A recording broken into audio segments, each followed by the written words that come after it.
Hey guys, I hope you guys are all doing well tonight. I'm currently at my PRN job, and I tell you, it's a full moon tonight. A lot's been going on, and I also want to give a big shout out to the nurse who basically jinxed it and said, "I hope I don't have to call you tonight. It's been pretty slow." And I'm just like, well, there it is. He said the magic words. So it's been busy nonstop. I got a list over here, just been what's been going on.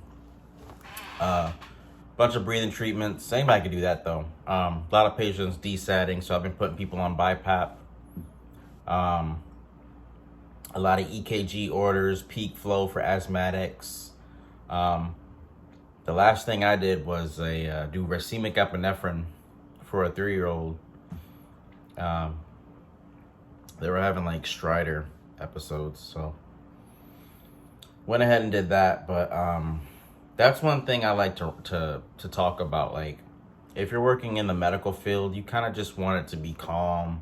Just take care of people how they are and go about your business. Like, me personally, I don't think anybody should say, "Oh, it's pretty slow," because you don't do that.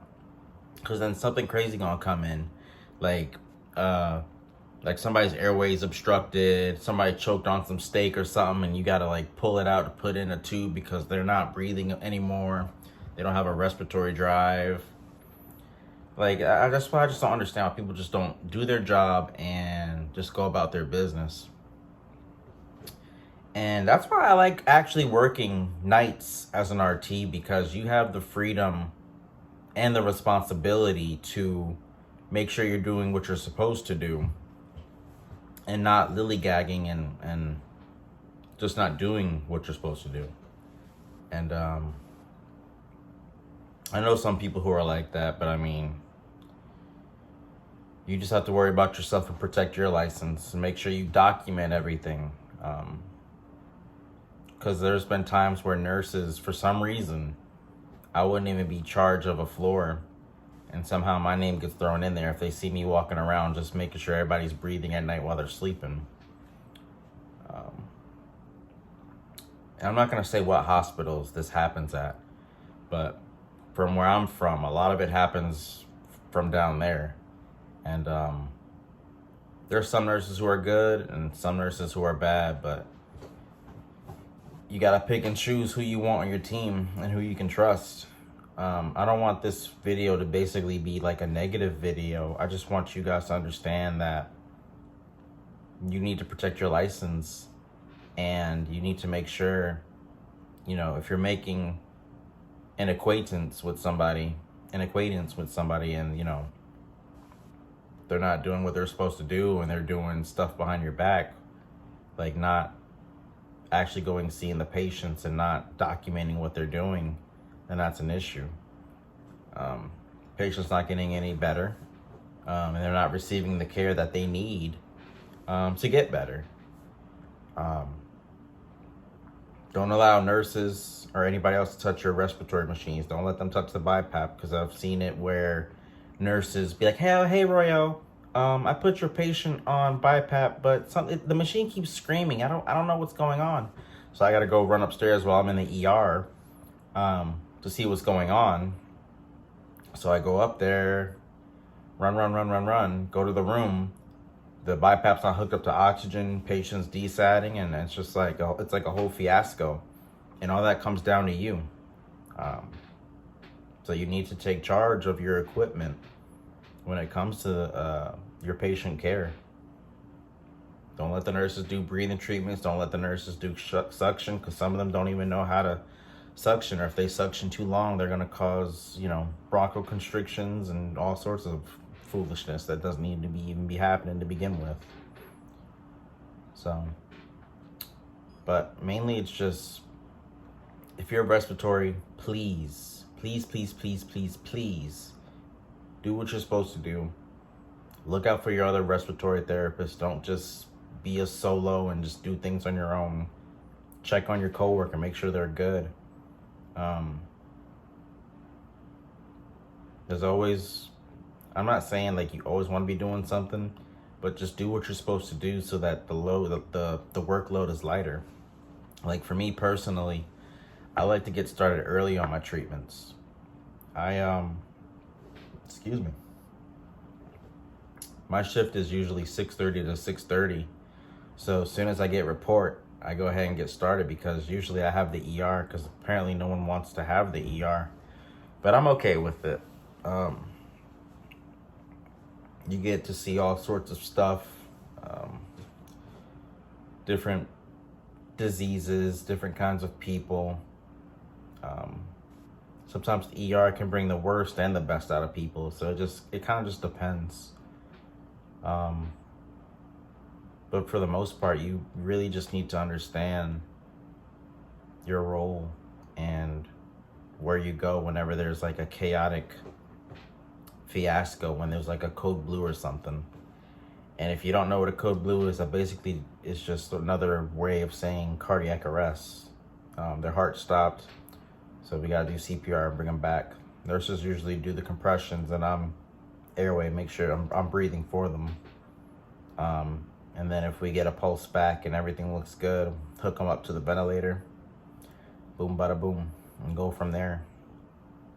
So make sure you get your blood gases, do everything you're supposed to do.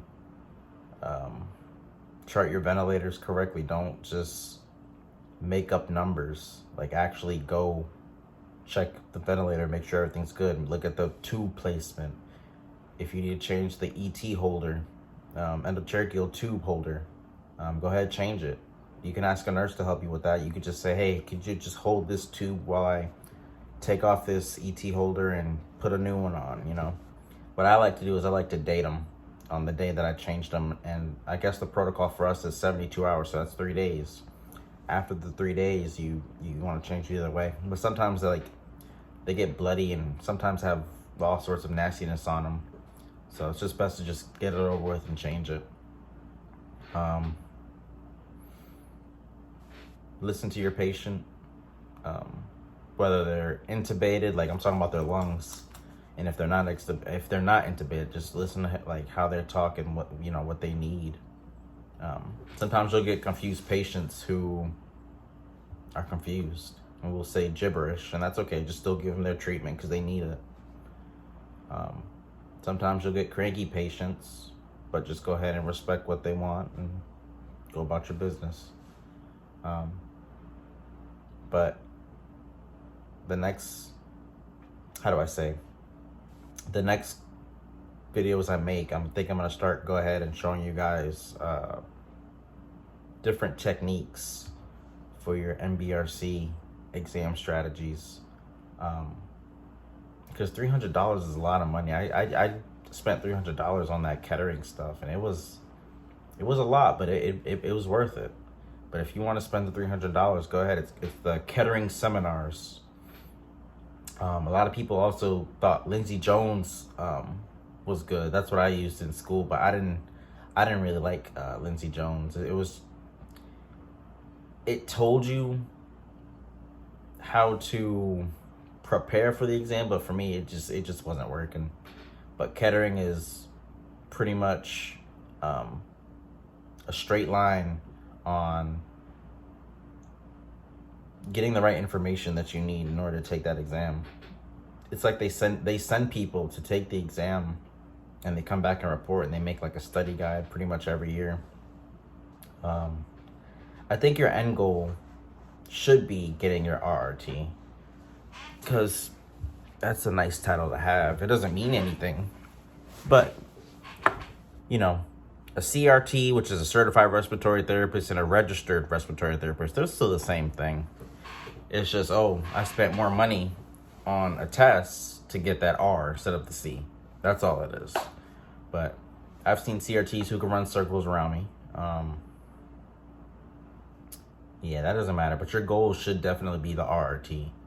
When you go on Google, they try to like differentiate a CRT and a RRT, but no, we all do the same thing. If you want to shoot for your CRT, by all means, you can. There's nothing wrong with that. It's still the same thing. But for me, I wanted to get my RRT just to have the highest credential. Now there's specialty credentials. You don't necessarily have to get them unless maybe like if you're doing maybe PFT, which is PFT, or the sleep study labs, the sleep study respiratory therapists, and then they got neonatal and adult critical care respiratory therapists. But I mean, if you want to do that, you can. But like I said, the CRTs and the RRTs are more than capable of just learning any of those and just applying for the jobs with those credentials as it is. So, and I think that's pretty much all I have to say for tonight, guys. I get off today at 6:30 a.m. I'm back here again tomorrow, later tonight at 6:30 p.m. Right now it's midnight.